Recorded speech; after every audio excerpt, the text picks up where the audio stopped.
በካንሰር ታመምኩ። አሁን ደህና ነኝ እኮ እግዚአብሔር ይመስገን። ካንሰር ሊጀምረን ሲል ምን አይነት ምልክቶችን ሊያሳይ ይችላል? ሰውነቴ እየቀነሰ መጣ።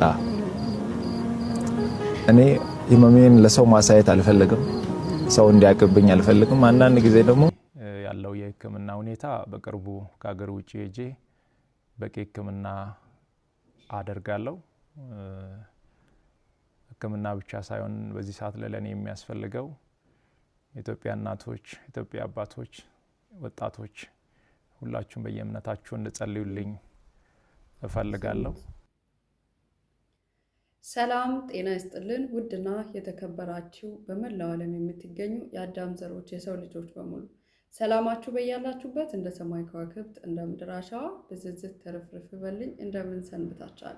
እኔ ደህና ነኝ፣ እግዚአብሔር የተመሰገነ ይሁን። እኔ ጋር ለሰላም፣ እኔ ጋር ለሙሉ ጤና እናንተ ጋርም እንዲሆን የዘወትር ምኞቴም ጸሎቴም ነው። ባንቺ ነኝ። ዛሬም ተመልሼ በአዲስ ቪዲዮ መጥቻላችኋለሁ። በአዲስ ቪዲዮ ስመጣ እንግዲህ ታምኔሉን እንዳያችሁት ነው። ወደዛ ከመግባቴ በፊት ሀገራችን ኢትዮጵያን እግዚአብሔር አምላክ ሰላም ያደርግልን፣ እንዲሁም ለዓለማችን ሰላም ይሁን። ለህዝቦቻችንም ፍቅርን፣ አንድነትን፣ መተሳሰብ፣ መዋደድን እግዚአብሔር አምላክ ያድልላቸው። ዘረኝነትን ያጥፋልን፣ ረሃብን፣ ስደትን አጥፍቶ በሰላም በጤና በፍቅር በምህረት በቸርነት ያኖረን አምላክ ቅዱሳን። ሁላችሁም እንዴት አላችሁ? ደህና ናችሁ? እየበረታችሁ ነው? እየጠነከራችሁ ነው? በርቱ፣ ጠንክሩ። እግዚአብሔር አምላክ ያበርታን።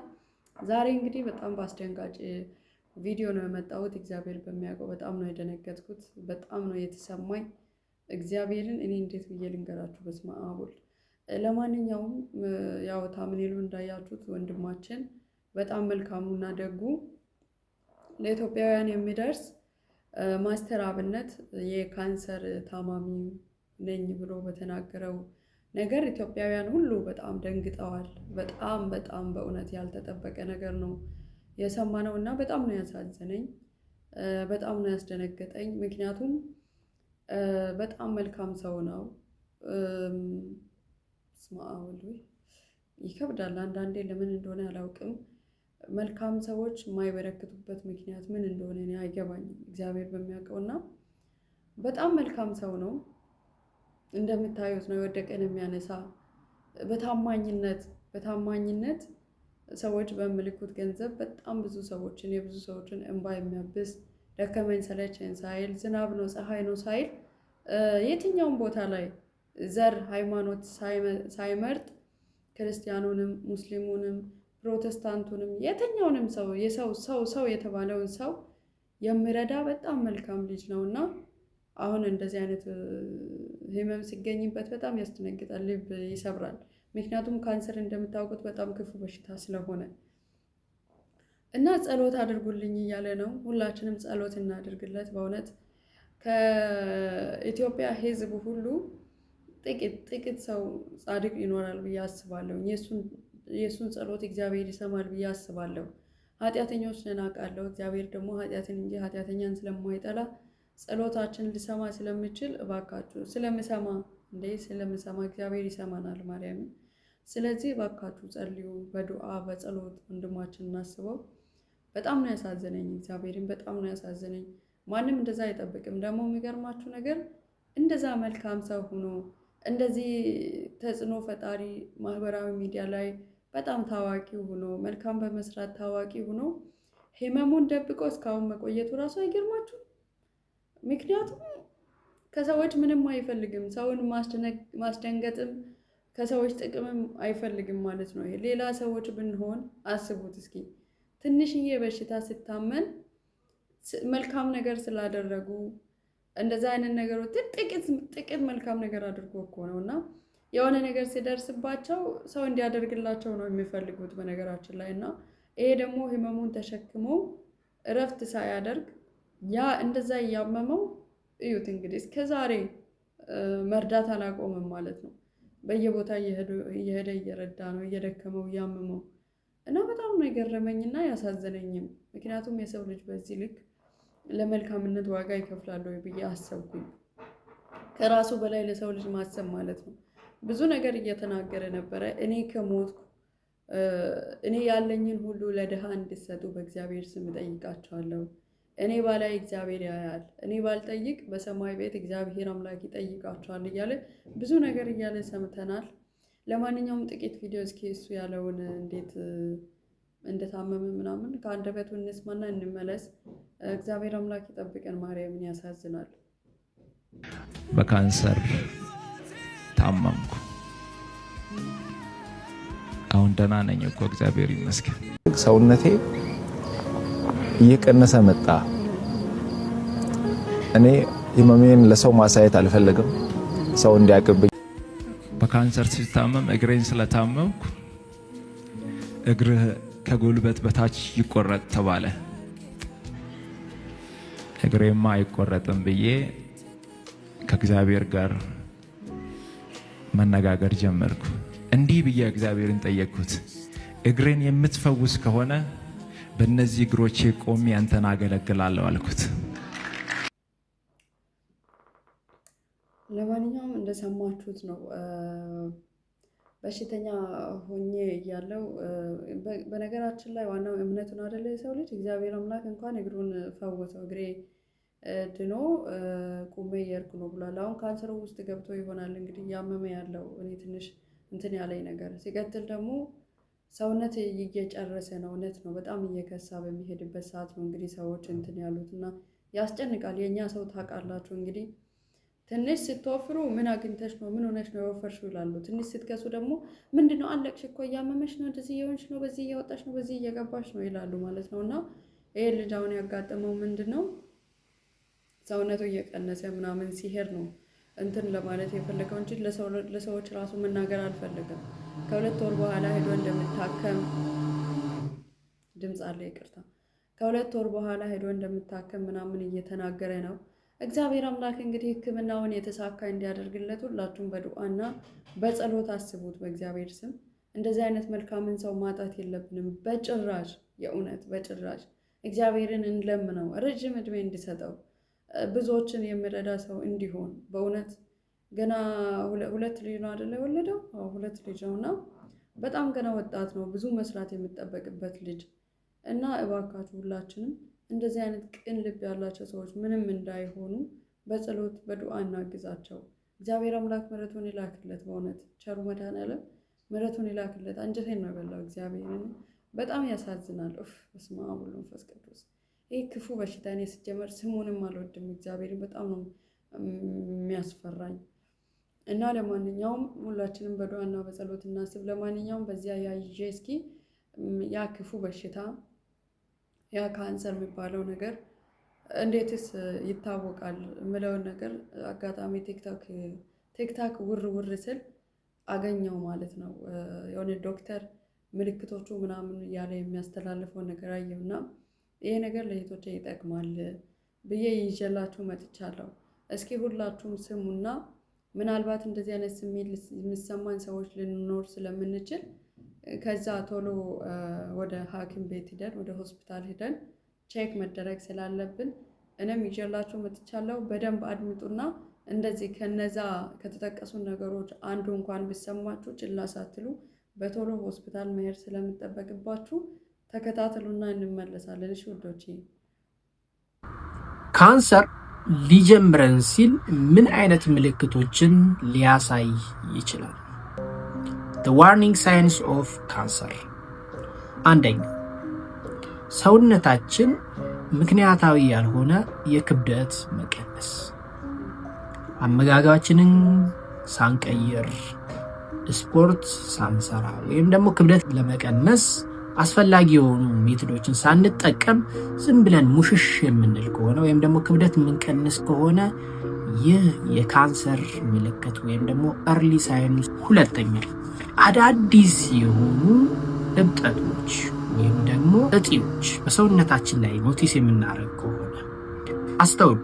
ብዙ ጊዜ እነዚህ እብጠቶች ሃርምለስ ናቸው ወይም ጉዳት አልባ ናቸው። ነገር ግን እነዚህ እብጠቶች ሼፓቸውን እየቀየሩ እያደጉ የሚሄዱ ከሆነና ፔንለስ ወይም ደግሞ ህመም የሌላቸው ከሆኑ የካንሰር ምልክት ሊሆን ይችላል። በሶስተኛ፣ የማይድኑ የበሽታ ምልክቶች ለምሳሌ የማይለቅ ሳል፣ ፐርሲስተንት የሆነ ሳል የማይለቃው ለምሳሌ የጎሮሮ መከርከር እንዲሁም ደግሞ የድምፅ መቀየር ፐርሲስተንት ከሆነ ካንሰር ሊሆን ይችላል። አራተኛ ያልጠበቅነው ቦታ ላይ ያልተጠበቀ ደም ማግኘት ለምሳሌ በምናስልበት ጊዜ ደም እየቀላቀለ የሚወጣ ከሆነ በሰገራችን፣ በሽንታችን እንዲሁም በአክታችን ጭምር ደም እየቀላቀለ የሚወጣ ከሆነ የካንሰር ምልክት ሊሆን ይችላል። እንዲሁም ሞስትሊ ሴቶች ላይ አፍተር ሴክስ ወይም ደግሞ ከግብረ ስጋ ግንኙነት በኋላ የሚደማ ከሆነ ይህ የካንሰር ምልክት ሊሆን ስለሚችል ወደ ጤና ተቋም በማምራት ቼክ እንድትደረጉ አሳስባለሁ። አምስተኛ ያልተጠበቀ ለረጅም ጊዜ የሚቆይ ያልተለመደ የሆድ ጸባይ ለምሳሌ የሆድ ድርቀት ሊሆን ይችላል። እንዲሁም ደግሞ ተቅማጥም ሊሆን ይችላል። ያልተለመደ ፐርሲስተንት የሆነ የሆዳችን ያልተለመደ ጸባይ የሚያሳይ ከሆነ በመሃል ላይ ደም እየቀላቀለ የሚወጣ ከሆነ የመጨረሻው ምልክት ምንድን ነው? ምክንያታዊ ያልሆነ ድካም ማለት ሁሌ ድካም ማለት ተኝተን ተነስተን ይደክመናል፣ እረፍት ወስደን ይደክመናል፣ ምንም ስራ ሳንሰራ ዝም ብሎ ይደክመናል፣ እንደ ፍስስ እንላለን ዝም ብለን እና ይሄ የካንሰር ምልክት ሊሆን ስለሚችል ወደ ጤና ተቋም በመሄድ አስፈላጊውን ኤግዛሚኔሽን ማድረግ የጤና ባለሙያ ኦንኮሎጂስቶችን ማማከር ያስፈልጋል። እና አቋርጬ ነው ከዛ ተመልሼ የመጣሁት። ለማንኛውም እንደዚህ አይነት ነገሮች ምልክቶች በሰውነታችሁ ላይ የምታይ ከሆነ በቶሎ ሄዳችሁ ሆስፒታል መታየት ቼክ መደረግ እንዳለባችሁ ነው የምመክራችሁ። ምክንያቱም አንዳንዴ ብዙዎቻችን የሆነ እባጭ ሰውነታችን ላይ ሲታይ ካላመመን ችግር የለውም ብለን ችላ ነው የምንለው። ግን ችላ ማለት የለብንም። ከዚህ በኋላ እባጭ ነገር ሰውነታችን ላይ ወጥቶ ከሆነ በቶሎ መታየት መፍትሄ መፈለግ አለብን። እንዲሁም ደግሞ ሳል እያሳለን እንደዚህ ከቆየ እንዲሁ ደግሞ ሳል ውስጥ ደም ቀላቅሎ የሚወጣ ምናምን ከሆነ ዶክተር እንዳለው በቶሎ መሄድ በቃ ምንም እንትን የለም። ታሞ ከመማቀቅ አስቀድሞ መጠንቀቅ አይደለም። በጊዜ ሲሆን ሁሉም ነገር መፍትሄ ስለሚኖረው ሁላችሁም በጊዜ ሆስፒታል ሄዳችሁ ቼክ መደረግ እና የምትሰጠውን መድኃኒትም ሆነ ክትትል በማድረግ ያን ነገር ከእግዚአብሔር ጋር በጸሎትም በጸበልም ብቻ ነገሩን ካወቃችሁ በኋላ አይደለ ወደ መፍትሄ የምትሄዱት። ስለዚህ ለማወቅ እንትን ማለቱ መልካም ነው ብዬ አስባለሁኝ። እግዚአብሔር አምላክ እንደዚህ አይነት በሽታ ግን ይጠብቀን ቸሩ መድኃኒዓለም። ግን እንደዚህ አይነት ምልክቶች የምታይባችሁ ከሆነ እባካችሁ አሁን እኔ ይሄ የሆድ ድርቀት ወይም ተቅማጥ በእርግጥ ሌላ በሽታ ነው ምናምን ተብሎ ሊታሰብ ይችላል። ድርቀት ሲሆን ግን ያውነ ምግብ ስለማንበላ ነው ምናምን ብለን ነው የምናስበው አይደለ? ግን እንዳልሆነ አሁን ተረድቻለሁ። የተለየ ነገር ከሆነ መጠንቀቅ እንዳለብን ነው የተረዳሁት እግዚአብሔር በሚያውቀው። እንዲሁም ደግሞ ሰውነታችሁ የሚቀንስ ከሆነ አሁን እንቅልፍ ስለን ራሱ ምንድነው ሲደክመን ምናምን ስራ ነው ምናምን ነው አይደለም የምንለው። ስለዚህ ችላ ማለት የለብንም። የሚሰማንን ስሜት ችላ ብለን ማሳለፍ ሳይሆን በቃ ማለት ለምን የምለውን ነገር ማሰብ አለብን። እንደዚህ ሊሆን ይችላል እኮ ብለን አስበን በቶሎ ጤና ጣቢያ ሊሆን ይችላል፣ ሆስፒታል ሊሆን ይችላል፣ ብቻ በአቅራቢያችን የሚገኘው ጤና ተቋም ላይ ሄደን መታየት አለብን እና ክፉ በሽታ ነው። እግዚአብሔር ይጠብቀን። ቪዲዮ ሊያሰራኝ አልቻለም። ቤት እዚህ አንደኛ እንትን ላይ እየተሰራ ስለሆነ ቪዲዮ ሊያሰራኝ አልቻለም። ድምፅ አለ። ለማንኛውም የዛሬ ቪዲዮ ይሄን ይመስላል። እንግዲህ ቸር ሰንብቱልኝ። እወዳችኋለሁ፣ አከብራችኋለሁ። ለወንድማችን አብነት ለማስተር አብነት ጸሎት እናድርግ፣ ዱዓ እናድርግ፣ ከጎኑ እንሁን። እሱ ከምንም በላይ ጸሎት ያስፈልገኛል ብለዋል፣ ዱዓ ያስፈልገኛል ብለዋል እና ሁላችንም ጸሎትና ዱዓ በማድረግ እግዚአብሔር አምላክ ወንድማችን እንዲፈውስ የድርሻችን እንወጣ። በተረፈ ሰላማችሁ በክርስቶስ ይብዛልኝ። ራሳችሁን ጠብቁ፣ አደራችሁን። እግዚአብሔር ይጠብቃችሁ። የሆነ ነገር ሲሰማን ችላ እንበል። ቶሎ ወደ መታየት አለብን። በተረፈ እወዳችኋለሁ፣ አከብራችኋለሁ። በቀጣይ ቪዲዮ እስከምንገናኝ ድረስ ቸር ሰንብቱ። ኢትዮጵያ ሀገራችን እግዚአብሔር ይጠብቅልን። ህዝቦቻችን ፍቅር፣ አንድነትን ያድላቸው። ሰላም፣ እንደምን ቆያችሁ? መታመሜን ሰምታችሁ በጣም ብዙ ሰዎች እየተጨነቃችሁ ነው። መታመሜን የነገርኳችሁ እንድትጨነቁ ፈልጌ ሳይሆን እንድጸልዩልኝ ስለሚፈልግ ነው። በእርግጥ አዲስ ሚዲያ ኔትወርክ ጋር በነበረን ኢንተርቪው ቆይታ ጋዜጠኛው በድንገት ሲጠይቀኝ መታመሜን ነግራችኋለሁ። አሁንም ቢሆን ሁላችሁም በየእምነታችሁ እንድትጸልዩልኝ እፈልጋለሁ። ህመሙ የጀመረው አሁን አይደለም፣ ተላምደናል። ዛሬ 1 ዓመት ከ5 ወር አካባቢ የሚሆን ይመስለኛል። ያኔ ጎፋ በመሬት ናዳ ምክንያት ወገኖቻችን በሞቱ ጊዜ ለማገዝ እዛ ነበርኩኝ። እዛ ታመምኩ። ከዛ በኋላ ህመሙ በዛው ነው የቀጠለው። እስካሁን ባለው የህክምና ክትትል እያደረኩ ነው። ቀጣይ ያለው የህክምና ሁኔታ በቅርቡ ከሀገር ውጭ ሄጄ በቂ ህክምና አደርጋለሁ። ህክምና ብቻ ሳይሆን በዚህ ሰዓት ለኔ የሚያስፈልገው የኢትዮጵያ እናቶች፣ የኢትዮጵያ አባቶች፣ ወጣቶች ሁላችሁም በየእምነታችሁ እንድጸልዩልኝ እፈልጋለሁ። እኔ ወደ ህክምናው እስከሚሄድ ድረስ የታመሙ